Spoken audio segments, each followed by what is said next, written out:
Welcome to day 3। আজকের দিনটা একদমই ডিফারেন্ট ছিল। সো দোকান বন্ধ করে আবার যাওয়া লাগলো। আমি সিয়ামের জন্য অপেক্ষা করিনি, তাহলে হয়তো আমি আজকে টাইম ম্যানেজমেন্ট করতে পারতাম না। আর কুত্তামরা রোদের মধ্যে ভাই ফার্স্ট কাজটাই ছিল আজকে কাস্টমাইজ অর্ডারের কাজ। আমি মোটামুটি 2016 সাল থেকে ক্যাপ, পোলো, টি শার্ট এই প্রোডাক্টগুলোর কাস্টমাইজ অর্ডারগুলো নেই এবং করি। মোটামুটি একটা এক্সপিরিয়েন্স হয়ে গেছে। আর আজকের কাস্টমাইজ অর্ডারের কাজটা করছে হচ্ছে আমাদের শাকিল ভাই, দারুণ মনের মানুষ। দেখি কালকে কাজটা কেমন করছে। অ্যান্ড এর পরের চ্যালেঞ্জটা ছিল হচ্ছে প্যান্ট আর ক্যাপ এই দুইটাকে সোর্সিং করা। প্যান্ট সোর্সিং করা ইজ ভেরি টাফ, কারণ আপনারা সবাই জানেন যে আমি মাত্র 3টা প্যান্ট 1300 টাকায় দিই। 3টা প্যান্ট 1300 টাকা, at the same time quality maintain করা, এটা খুবই কঠিন কাজ।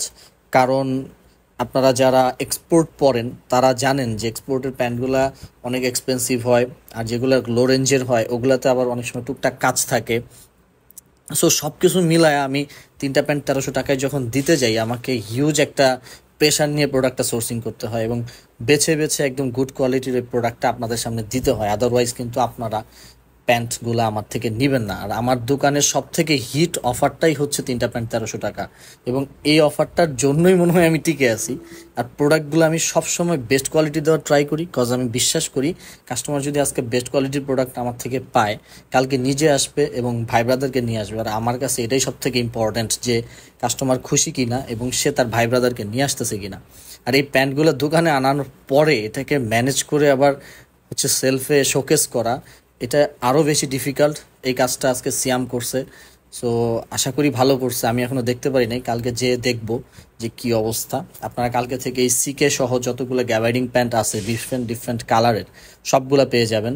অ্যাভেলেবেল সাইজ আছে, আপনারা জানেন আমরা 48 পর্যন্ত সাইজ দেই, ইভেন কি 50 পর্যন্ত দেই, এবং সর্বনিম্ন সাইজ হচ্ছে আমাদের 28। এই পর্যন্ত সব কিছু গল্প ভালো ছিল, বাট আনফর্চুনেটলি এরপরে আমি ধাক্কাটা খাই, কারণ আমার ব্যাংকের কার্ড আজকে কট খেয়ে গেছি। যার কারণে আজকেও ক্যাম্পেইন সেট করা হয় নাই, টুকটাক কিছু কাজ ছিল সেটাও আমি করতে পারি নাই। ফাইনালি ফ্রেন্ডদের সাথে আড্ডা দিচ্ছিলাম। আজকের দিনে সব থেকে গুড থিং হচ্ছে সেল ড্রপ করে নাই, ইনক্রিজ করছে। অ্যান্ড কিছু দায়িত্ব ছিল, মার জন্য ওষুধ কিনে চলে আসলাম। Thank you.